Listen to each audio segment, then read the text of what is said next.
पुराने समय में दो संत एक साथ रहते थे। दोनों की भक्ति का तरीका अलग अलग था। एक संत दिन भर तपस्या और मंत्र जाप करते रहता था, जबकि दूसरा संत रोज सुबह शाम पहले भगवान को भोग लगाता और फिर खुद भोजन करता था। एक दिन दोनों के बीच झगड़ा होने लगा कि बड़ा संत कौन है। इस दौरान वहां नारद मुनि पहुंच गए। नारद ने दोनों संतों से पूछा कि किस बात के लिए लड़ाई कर रहे हैं। संतों ने बताया कि हम ये तय नहीं कर पा रहे हैं कि दोनों में बड़ा संत कौन है। नारद ने कहा कि ये तो छोटी सी बात है, इसका फैसला मैं कल कर दूंगा।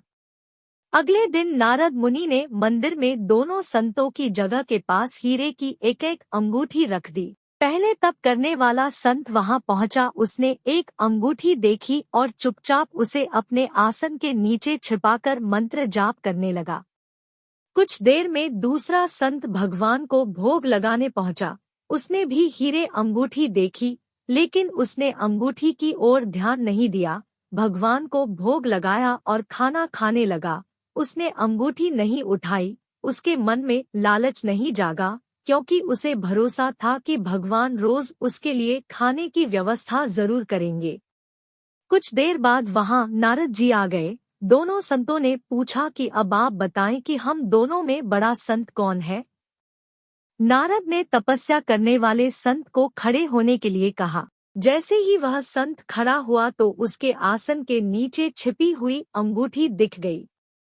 नारद मुनि ने उससे कहा कि तुम दोनों में भोग लगाकर खाना खाने वाला संत बड़ा है। तपस्या करने वाले संत में चोरी करने की बुरी आदत है। उसने भक्ति के समय में भी चोरी करने से संकोच नहीं किया, जबकि भोग लगाने वाले संत ने अंगूठी की ओर ध्यान तक नहीं दिया। इस कारण वही संत बड़ा है। इस प्रसंग की सीख यह है कि भक्ति तभी सफल होती है जब भक्त के मन में बुरे विचार न हो, भक्त बुरे काम न करता हो। जिस भक्त के विचार पवित्र है और जो बुरे कामों से दूर रहता है, सिर्फ उसे ही भगवान की कृपा मिलती है।